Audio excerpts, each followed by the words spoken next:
The Icons of Real Estate Podcast. Are you ready to learn the proven money-making secrets from top-producing Icon agents? Ready to skyrocket your business? This podcast is for you. Tune in every week and find out how to implement proven strategies to 10 times your business, from $3 million to $30 million in just 12 months. Brought to you by the Masters at Real Estate Marketing, BRRRR SEO.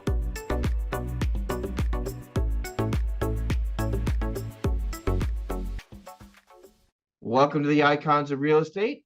I have a very special guest for you today that I think is going to really enrich most of our lives, in the real estate business, David Richter. David actually is an active real estate investor who's been closing deals, actually over 850 deals, wholesale, turnkey, owner finance, rental lease options. And really, David's helped real estate companies completely turn their business around from going out of business to having cash reserves through his profit advising company, Simple CFO Solutions. He's also the author of Profit First for Real Estate Investing. David Richter, welcome to the show. How are you, my friend? I'm doing well. Thanks for having me, Tim. I'm excited to be here. Yeah, well, I'm interested in seeing your process and kind of talking about how you can help our audience. So why don't we just start at the beginning?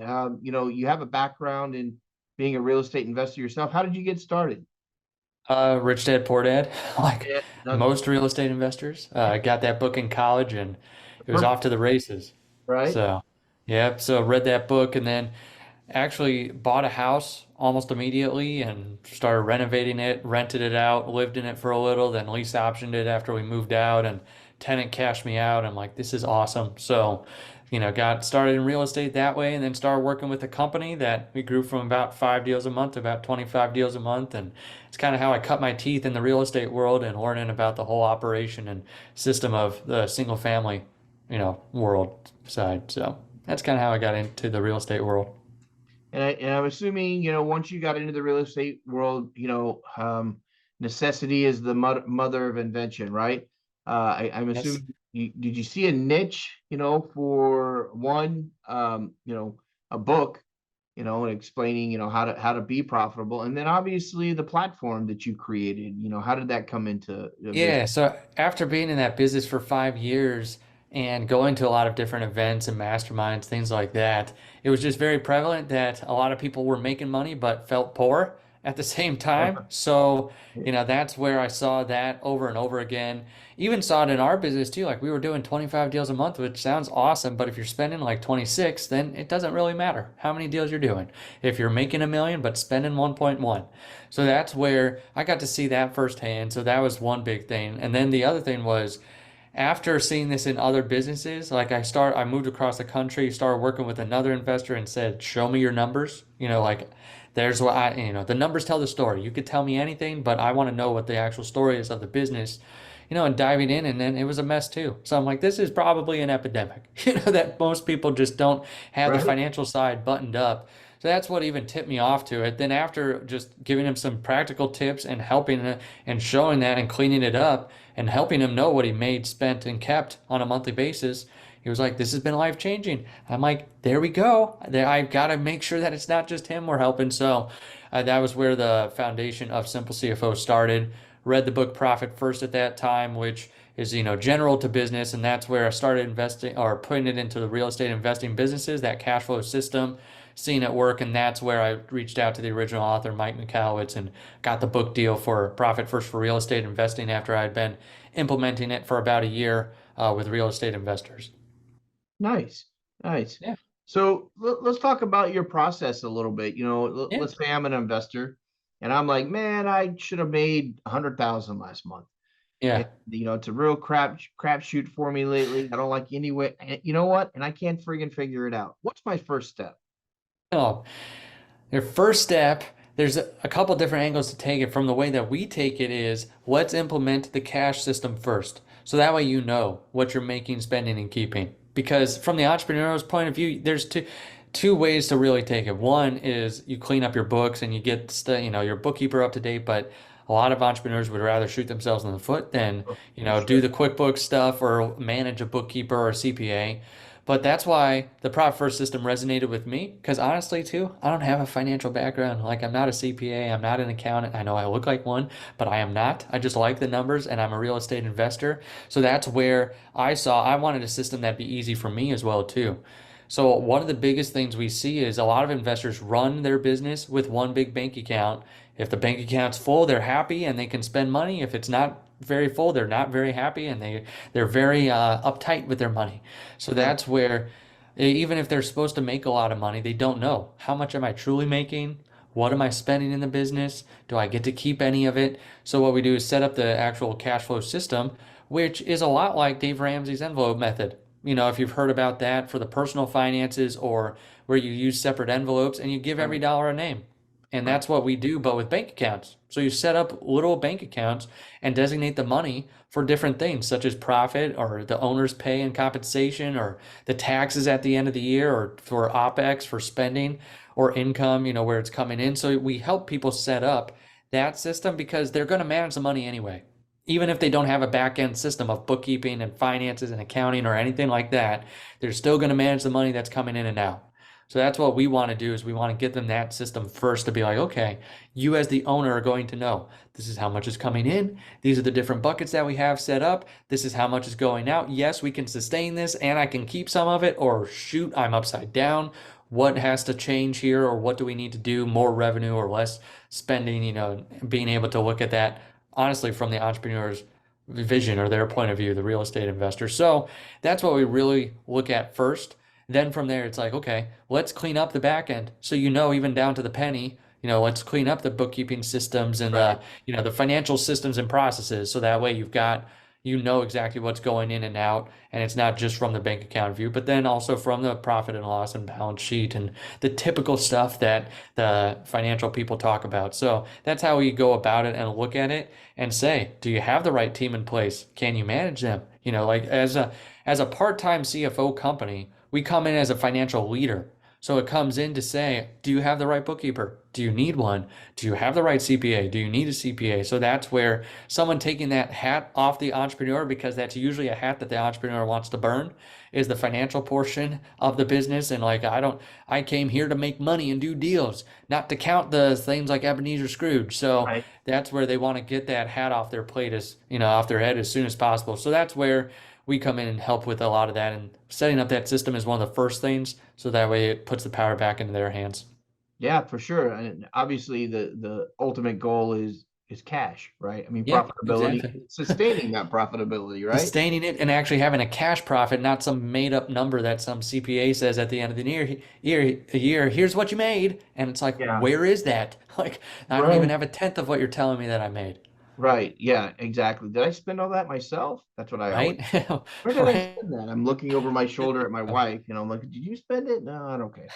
Uh, so let's talk about the dashboard. Let's talk about the actual platform itself. I Yeah, mean, yeah, you're taking what I would call an old school mentality, right? Having a CFO, a chief financial officer who can organize and make things work. They've been around forever. Now you're saying, okay, you're not a CFO, you're an investor. You're a real right. estate guru. And we're going to be your CFO. Tell me about them going in and using the platform. I mean, is it a what's the interface like? Not the GUI so much, the graphic user interface, but like, is there actual interface with a human, or is Yeah. it all platform? I guess break that down for me since we don't have a visual for the audience. So we have number one, we give everyone as CFO that they talk to. That's in Oh, that's America. awesome. That's we do it all virtually. So we have that. So That's each of awesome. our clients gets, a fractional CFO, a part-time CFO on the team. So that's the interface. And then we set up, honestly, right now, we wanted to go as simple as possible. So they didn't have to learn a complicated system. We went Right. with Google Sheets. So that way we could share back and forth for the CFO dashboard. So that way we take the numbers as they come in and we plug them in. So that way they're up to date on like what's coming in, what's going out. If you have multiple entities, what are you making in the multiple entities? What are you spending? Are you keeping any of it? What's profitable, what's not? Cash flow projections, that type of thing that we set up with our CFO, the Simple CFO dashboard that our company has created for all the clients that we work with. But yes, we Yeah. do have a CFO that interfaces with them and talks with them via Zoom. Yeah, I think that's exactly, you know, exactly kind of the point I was getting to that, because so many platforms I go to and guests we have, I'll see it's like, okay, I'm just matching this and this. I Right. having that interface with a human. So if you don't mind me asking, I don't need to know the secret sauce, but if Yeah, you for want sure. to go ahead, how do you vet your CFOs? I mean, are they CFOs of other companies? Are they trained in your, like you have a training program? And like I said, I don't need to know everything about the back end Yeah. secret sauce, but yeah, go We ahead. definitely have a background training. So they go through an extensive training process, which starts with number one, orientation, our culture, like this is who we are. We're not ashamed of who we are and what we teach and what we're all about. So that way that making sure they're the right culture fit and the right values fit. Then they go through an actual testing phase. We have three phases of the CFO journey and training process from phase one to phase two to phase three. And it's all comprehensive. And, at phase two, they get a mentor as well. So that way they can see what's actually going on with someone who's seasoned and experienced and how they interact with clients and how they work with them. So yeah, it's a very extensive back end training Yeah. process that we go through. Yeah, I mean, it's look. I'm on the site. I know that, listeners and viewers may or may not be able to do it at the same time, but I like the process here. It's quite thorough. It seems as though it's all the areas that most of us have trouble with, and I think that first Yeah. phase, which is the financial clarity, Yeah. is is new. It is number one for you. Obviously, it's phase one, but I think it is the numero uno problem that investors have. We Yeah. don't understand, exactly why things are the way they are. We just cut the checks, pay the bills, flip the deals, do the Yeah. negotiations, and then there's supposed to be this large number that comes out the bottom, and it never does. Right. And that's where a lot of people live in the land of hoping. Their business is built on the wing and the prayer plan versus just Right? knowing, okay, what do I need from my business and how do I build my business around that number and really putting that plan together because a lot of people just say, I hope I make some money or I hope that deal closes. And then it's like, yeah, okay, it did this month, but then it's off to the races again the next month and you're not building a consistent, steady, sustainable business. Yeah, for sure. So who's your before we get into kind of what the future looks like for the company and things like that, Yeah, tell me about your typical client. I mean, what size clients are you looking at? I mean, sure. there's got to be a sweet spot in there for you somewhere.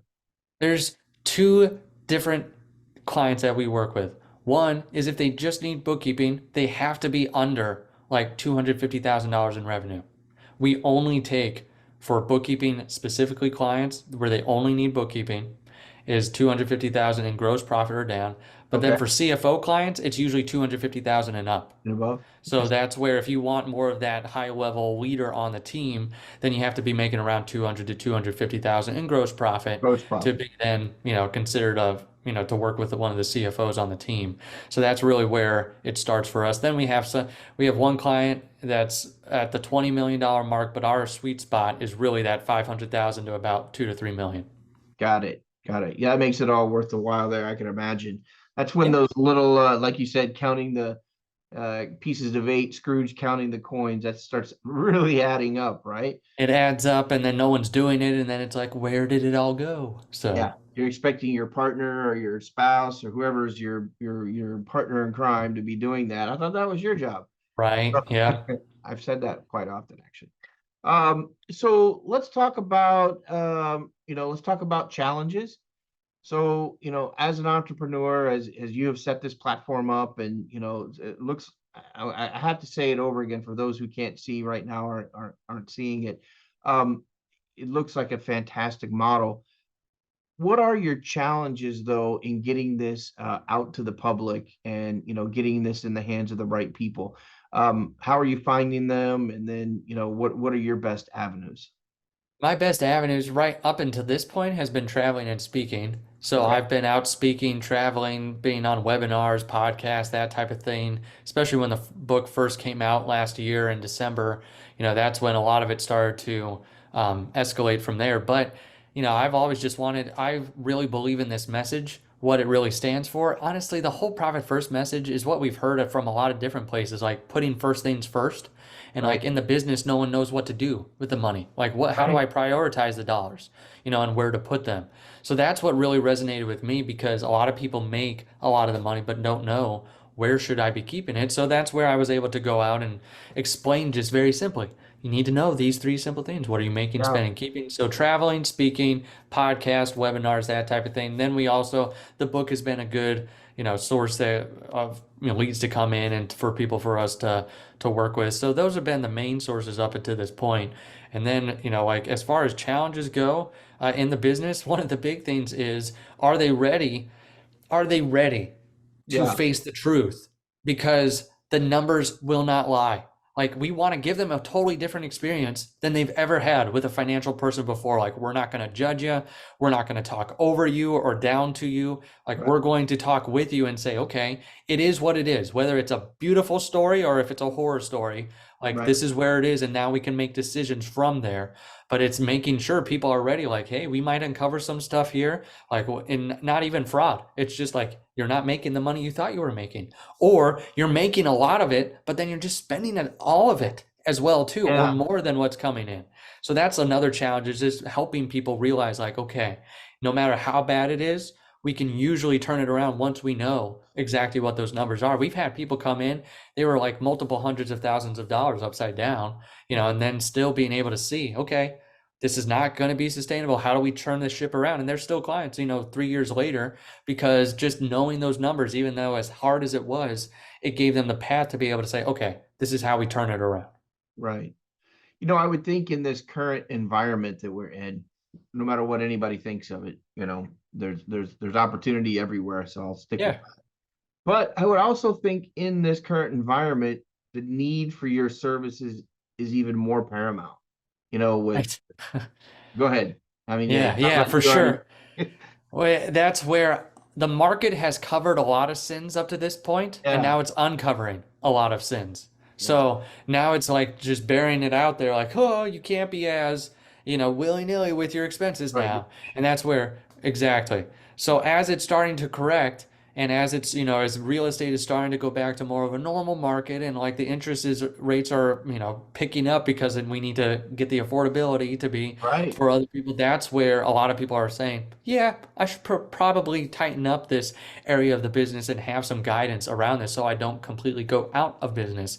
Because what we Yeah. really try and do is help owners become true business owners, of feeling like, okay, Yeah. this is an area of the business that most people don't want to touch as an owner or investor or entrepreneur, Yeah. but they need it no matter what if they want to become that true business owner that's running an actual company that has, whether it's they want to scale or not, it's still a huge area to be able to say, I need to know this is what I've made. This is where I've spent it. This is what I'm keeping. And I'm either not spending it in the right places or I'm not keeping enough of it and I need to do something different. But a lot of people just don't have that clarity. Like you talked about, that number one thing we do, try and give people that very Mm. crystal clear picture of where they are. Yeah. I'll stick to my guns on this one. That clarity, number one, is Yeah. is so important. Yep. That's where it all. That's the what would you call it? The impetus for all of this is just having Yeah, clarity. exactly. So let's talk about the company now and Simple CFO. And Yeah. so what's the plan? When I look at a business like this and I talk to a guy like you, David, man, I just in my mind I see so many different avenues for you, right? I mean, there's so many solutions you could offer. I'm not in there, I haven't signed up or anything like that, so I can't say, well, you do or don't offer those solutions. Yeah, But for sure. what does the future look like? What's the 1 and 3 year plan for Simple CFO? Any taste of what's out there in the future for you? For us, it's definitely scaling the bookkeeping side of things. For that lower end, like the person that can't afford a CFO at this point, but they still need someone to go in there and make sure it's set up correctly. Setting up the charts of accounts, setting up the system, like making sure, okay, maybe we can't get you a CFO to get you through, and to be able to guide you and mentor you on the financial side, but we can give you some of the tools, we can give you some of the first things at the beginning, so that way you can at least have the core of what it takes of setting a good foundation for your business. So that's one of the things we're really doing and ramping up, is being able to take those people, like I said, that are 250,000 and 200,000 below. So that way, as they're starting their journey, they're at least getting something in place so they can have some of that clarity. And as they grow, they can grow into, okay, now I need someone to actually direct this. And, I don't want to manage the bookkeeping portion anymore. And I don't want to manage the CPA relationship. And I want to make sure that I'm talking with someone at a high level. So that's really what's coming down the pipeline for us, is growing and scaling the bookkeeping side of the business. Nice, nice. So if I'm an interested potential participant, client, Yeah. what's the best way? Go straight to the site, Yeah. simplecfosolutions.com, and is Or that simplecfo.com. I got to buy that this year. So nice? simplecfo.com, and you could go to that shortened one. And then there's just the get started on the front, or that's where you Yeah, can, fill out a few pieces of information real short and then book a phone call and to see if we're the right fit. If we're not the right fit, we probably have someone in our space that does something, like what you might be needing. Or if you're thinking, I'm too small for a CFO, at least you could get on that call and say, okay, do you need the bookkeeping portion at least, to get that foundation? So go to simplecfo.com. That's kind of the little one-stop shop for everything there, of if they want to work with us or if they want more information. yeah. I'm going to make a recommendation to my listeners right now. Most of my listeners know that I have tons of years of experience working in the real estate market since 1992. Just so you know, David, Awesome. how old I am. But I'm looking at your site, and I've built a lot of sites for people. I've done a lot of marketing for people, and I got to tell you, your site's pretty cool. I Um, appreciate that. yeah, it really is. I recommend anybody to go down and look at the reviews. I've read about 20 of them prior to the show and kind of what's going on. But it's a good looking site too. Flows well, easy to use. I can only imagine the back end does as well. So I think that's pretty exciting. So David, I'm just gonna, as we kind of wind down here, Yeah, I always give my guests the last 2 minutes to take us out and just kind of share with everybody what's on your mind, your thoughts in your mind, your soul, whatever it may be. Doesn't have to be sure. about business. Most people do. It could be about your pet dog, your family, Thanksgiving. But go ahead, take us out. So what I was saying about living in the land of hoping, Mhm. and a lot of people, one of the first things we teach them. So I was telling you about setting up the system and giving people clarity. But one of the first things is people need to find what they need to keep from their business. That, as I love the book Crucial Conversations, in chapter 10, it talks about retaking your pen. And it's a great book for just general communication and how to talk difficult conversations with people. And in chapter 10, though, it talks about that retaking your pen, where they say when you're born with your pen in your hand. That's your self-worth. You're writing your own story, especially when you're a little kid. You don't give a flip about what others think of you or Right. anything. You're writing that story. Then you get a little bit older into junior high and high school. You start caring a whole lot more about what other people think, what Sure. they're wearing, how they're acting. You give them your pen, they start writing your story, and you wonder why I feel crappy all the time, because you're Right. too immature at that point to know that, hey, I need to be who I am and I need to make sure that I'm not, just following the crowd. And so, but they're writing your story. But then if you're listening to this, at some point you probably became an entrepreneur or are on that path and are wanting to take back your pen and say, this is my story. As an Right. entrepreneur, I want to write my own story. So then you start your business, start writing that, but then you go to a mastermind or you listen to things or you go to different events or whatever. Someone's doing $1 million a year or $1 million a month or 10 deals or whatever it might be. You're like, I have to do that. Well, that's a form of giving up your pen too. I don't want you to give up your pen constantly, no matter where you are. Make sure that when you have your business, you say, this is what I need for me, for my family, to make sure that the business is providing for myself and for those that I care about, that it's providing for the employees, and to make sure that this is what we need to do. And build your business plan around what you need and not what you think someone else thinks you need. So that would be the last parting thoughts, is take back your pen, start writing your own story, and make sure that you know what you need from your business. Don't let anyone else tell you that. So there you go. That's what's been on my heart recently.